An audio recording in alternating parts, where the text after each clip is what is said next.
18ನೇ ತಾರೀಕು ಒಂದು ಕಾನೂನನ್ನು ಮಾಡಿದ್ದಾರೆ ಕೇಂದ್ರ ಸರ್ಕಾರದವರು.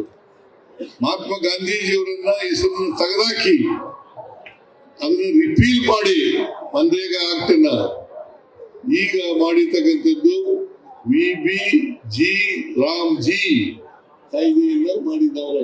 ಈಗ ಮಾಡಿರ್ತಕ್ಕಂಥ ಕಾನೂನು ರೀತಿಯ ಜನ ಏನು ಕೆಲಸ ಕೇಳ್ತಾರೆ ಆ ಕೆಲಸವನ್ನ ಕೊಡ್ಲಿಕ್ಕೆ ಸಾಧ್ಯ ಆಗಲ್ಲ.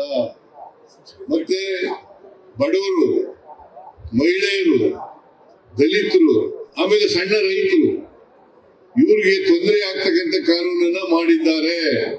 ನಾವು ಇದನ್ನ ತೀವ್ರವಾಗಿ ವಿರೋಧ ಮಾಡಲಿಕ್ಕೆ ನಮ್ಮ ಪಕ್ಷ ಮತ್ತೆ ನಮ್ಮ ಜೊತೆಲಿ ಇರ್ತಕ್ಕಂಥ ಇತರ ಎಲ್ಲ ಪಕ್ಷಗಳು ಜೊತೆ ಸೇರಿ ಇದನ್ನ ವಿರೋಧ ಮಾಡತಕ್ಕಂಥ ಕೆಲಸವನ್ನ ಮಾಡ್ತೇವೆ. ನಮ್ಮ ಉದ್ದೇಶ ಈ ಕಾನೂನನ್ನ VBG-ರಾಮ್ಜಿ ಕಾನೂನನ್ನ ರದ್ದು ಮಾಡಬೇಕು, ಮನ್ರೇಗಾ ಕಾನೂನನ್ನ ಮತ್ತೆ ಪುನರ್ಸ್ಥಾಪನೆ ಮಾಡಬೇಕು ಅಂತಕ್ಕಂಥದ್ದು ನಮ್ಮ ಉದ್ದೇಶ.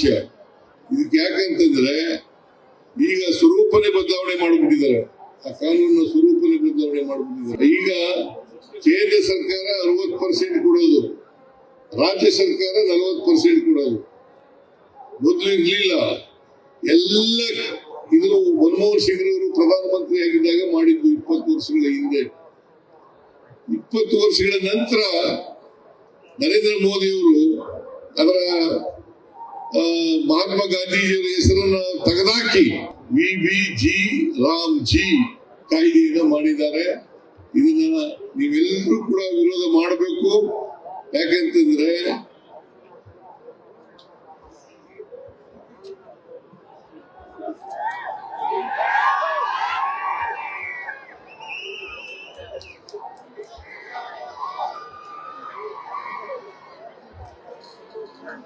ಇದನ್ನ ವಿರೋಧ ಮಾಡಬೇಕು ಅಂತೇಳಿ ನಿಮ್ಮೆಲ್ಲರೂ ಮನವಿ ಮಾಡಿ ನಿಮ್ಗೆಲ್ಲ ನಮಸ್ಕಾರ ಮಾಡಿ ನನ್ನ ಮಾತುಗಳನ್ನು ಮುಗಿಸ್ತೇನೆ.